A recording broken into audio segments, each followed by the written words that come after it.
दोस्तों इस वीडियो में मैं आपको एक ऐसी लाइफ चेंज स्टोरी बताऊंगा।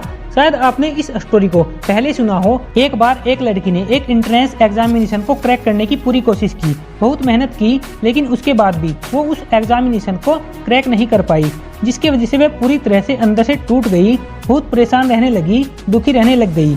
उसके पिता से अपनी बेटी की ऐसी हालत देखी नहीं गई। फिर एक दिन उन्होंने अपनी बेटी को बुलाया और अपनी बेटी से कहा, तुम मेरे साथ एक बार किचन में चलो, तुम्हें कुछ दिखाना है। किचन में पहले से ही उन्होंने गैस के ऊपर 3 बोल्स रखे हुए थे। फिर उन्होंने उन 3 बोल्स के अंदर पानी भरा, एक के अंदर कुछ आलू डाले, एक के अंदर कुछ अंडे और एक के अंदर कॉफी बीन्स, और उनको उबलने के लिए छोड़ दिया। उसके बाद 5 मिनट हो गए, 10 मिनट हो गए, 20 मिनट हो गए, लेकिन वो वहीं खड़े रहे अपनी बेटी के साथ और उसको देखते रहे। तो बेटी अंदर से थोड़ा इरिटेट हो गई, कहती पापा ये क्या कर रहे हो।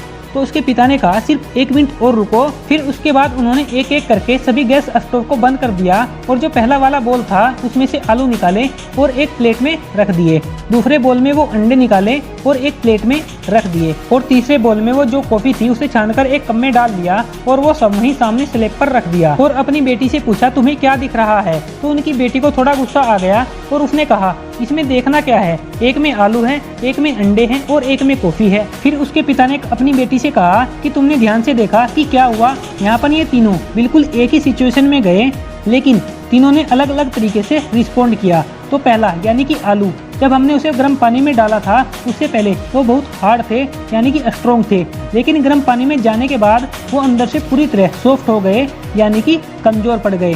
दूसरे थे अंडे, जो कि गर्म पानी में जाने से पहले अंदर से बिल्कुल कमजोर थे, लेकिन गर्म पानी में जाने के बाद वो अंदर से स्ट्रॉन्ग हो गए। तीसरी थी कॉफी, जिसने कुछ ऐसा किया जो इन दोनों से बिल्कुल अलग था, यानी कि उसने उस गर्म पानी में जाने के बाद खुद को नहीं बदला बल्कि उस पानी को ही बदल दिया। बिल्कुल इसी तरह हमारी जिंदगी में भी होता है। तुम्हारे ऊपर है कि तुम्हें इन तीनों में से हमें